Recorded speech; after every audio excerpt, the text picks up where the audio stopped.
Hello everyone, welcome back to DIY Farm Ventures. I'm your host Vahe, and today I'm going to show you a unique way of removing blackbeard algae out of your aquariums. So let's go. I don't know if you guys can see, but I have quite a bit of that blackbeard algae on my plants. On the wood in the background, you can see the shrimp are busy eating it, but they're not fast enough to remove it all. So today we're going to do something special. You must be wondering what I'm going to use to remove the blackbeard algae. Potassium permanganate. It is something I've been using since 1980s. I started my fish keeping journey as a kid back in Armenia, where we had no access to specialized fish care chemicals or medicines. There was no dechlorinators, no treatments, nothing. Our go-to solution was potassium permanganate. This magic powder wasn't just used for fish keeping. It was pretty much a remedy for a bunch of different things. You could use it to treat wounds, infected eczema, athlete's foot. It was even used as mouthwash to treat mouth infections. In the fish keeping community, potassium permanganate became the all-purpose solution. It's effective for maintaining water quality, treating diseases, and even controlling algae. Let's dive into how it works in each of these areas. Potassium permanganate is a powerful oxidizing agent. It eliminates organic matter, bacteria, and parasites, keeping your tank healthy. By oxidizing harmful substances, it prevents common waterborne diseases like fungal infections and parasites such as ick. Additionally, it improves water clarity by removing discoloration and odors. When it comes to fish health, early detection and treatments are usually important, are crucial. Potassium permanganate is effective against external parasites like gill flukes, fish lice, and skin flukes. A bath in potassium permanganate solution can help eliminate these parasites, and it prevents their spread. It's also useful for treating certain bacteria and fungal infections. For algae control, potassium permanganate can be a game changer. In controlled doses, it eradicates algae colonies without harming fish or plants.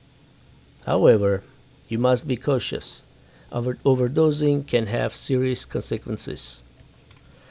Dosage is critical when using potassium permanganate in aquariums.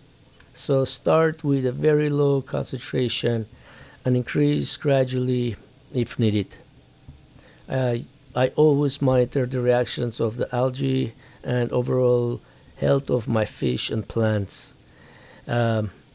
Overdosing, like if you put potassium permanganate powder straight into the water, it can overdose your tank. The tank can all of a sudden turn dark purple,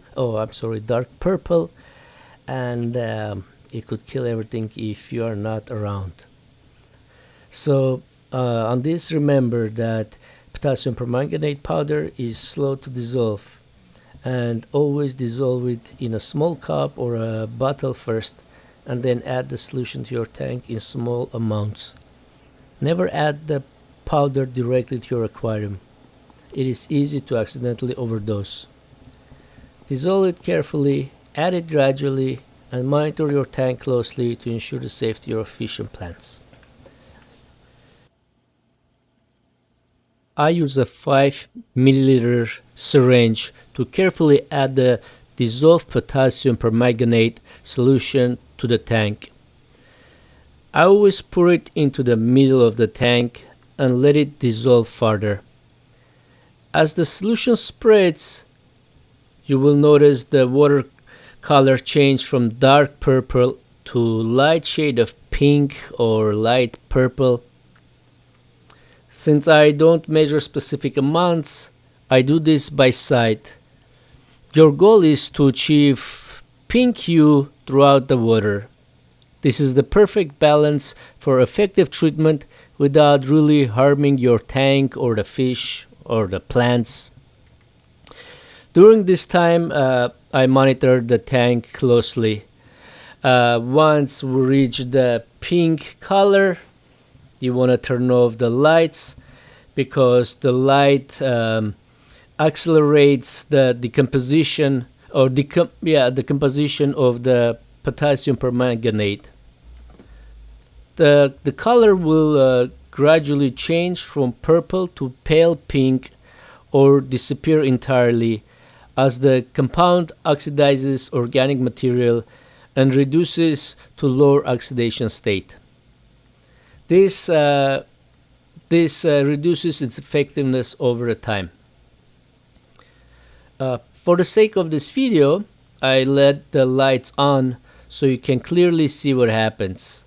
After about an hour, the pink color will disappear entirely. At this point, you might notice a slight milky yellow coloration in the water. This is normal, and that indicates that the potassium permanganate has been deactivated by oxidizing organic material in your tank. Eventually, the discoloration will clear up once you restart your filter. Speaking of the filter, don't forget to turn off your filter while treating your tank with potassium permanganate. Running the filter during this process can trap compounds, the compound, and affect its distribution and its effectiveness. Plus, you don't want to kill all of the bacteria in your filter.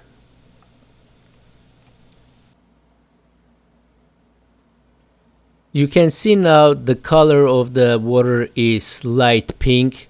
This is what you want to get to before you turn the lights off. If I wasn't making the video right now, I would have already shut down the lights to stop the potassium permanganate from decomposing further, and I would leave this overnight until until the next day. I like doing this at night because I can turn off the lights in my room and turn off the lights in the aquarium, and I let the potassium permanganate do its thing.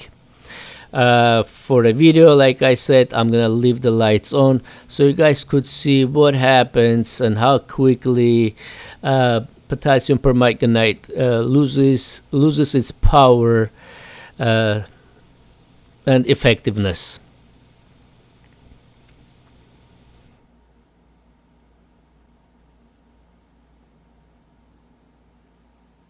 I'll be honest, I forgot to keep track of how long it took for the whole solution to decompose, but it's a couple of hours. As you guys can see now, it's completely yellow and kind of a milky color. That is because potassium permanganate decomposed, and that's what's left after it oxidized the stuff in the water. So because I want to go ahead and continue with this cleaning process, I'm going to add some more of the potassium permanganate to this water, and then of course turn off the lights, and then we'll come back to it tomorrow in the evening and we'll check and see on the progress, and then we'll also add some more of the solution and continue with the treatment.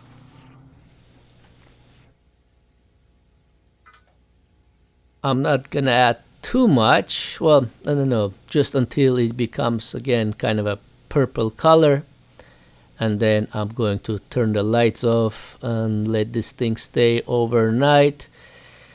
By next day, we should see some good effects.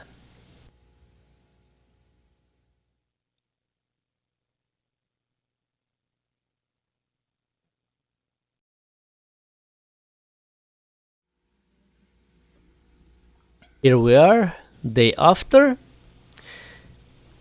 Let me try to zoom in. You guys can see that the wood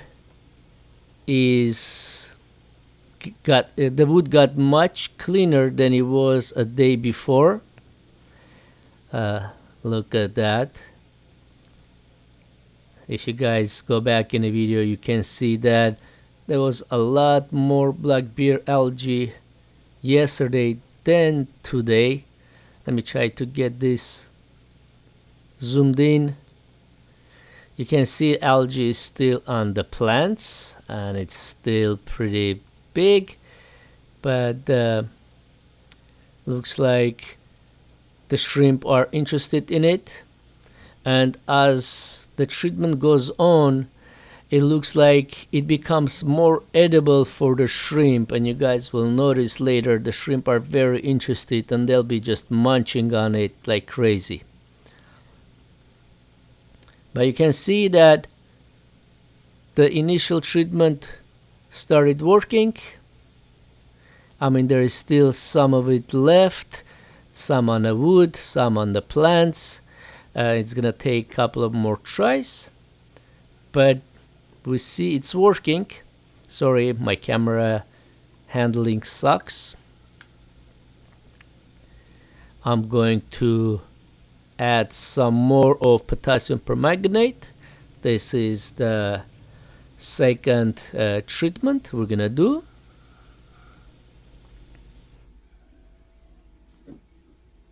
Again, I'm going to put it just in the middle and let it mix by itself. Again, don't put too much of it, don't put it all over the place, just put some in the middle and let it dissolve. With potassium permanganate, it's better to have less than more. You could always repeat this step a day later. Don't rush the process. By the way, it helps to use the same syringe over and over, because I already know how much I need to add into my aquarium, because I know how much potassium permanganate I can get in this syringe and what kind of effect each squirt into my aquarium does, if that makes sense. So always use the same tools that you're used to make sure you don't overdose.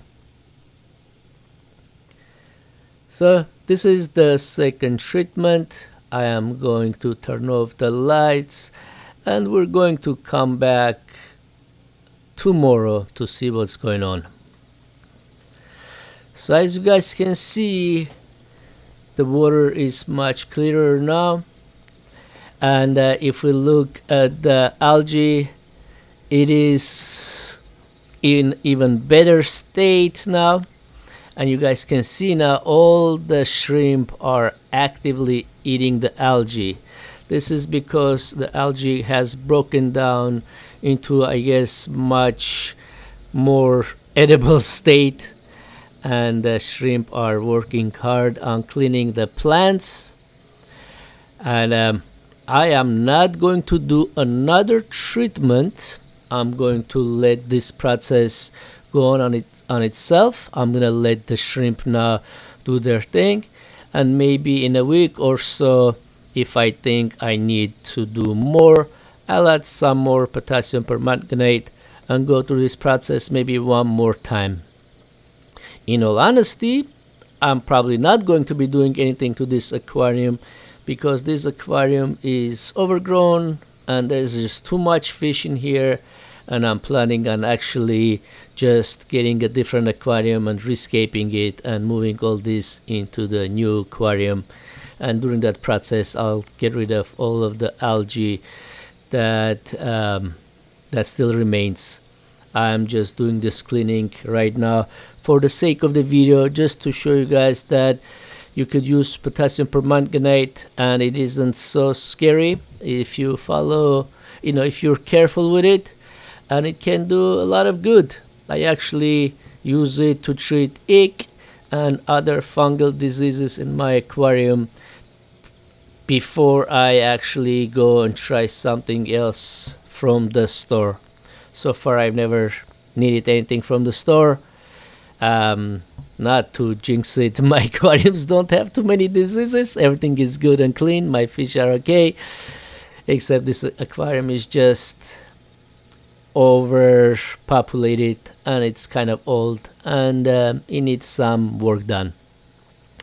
Anyway, I hope you guys learned something good, and I hope you guys were this was interesting to you guys. And if you guys have any questions or you want to say something, please leave me messages in the comments. And like I said, if you guys enjoyed this, please hit the like button and subscribe for future videos. Until then, have a good day and have fun.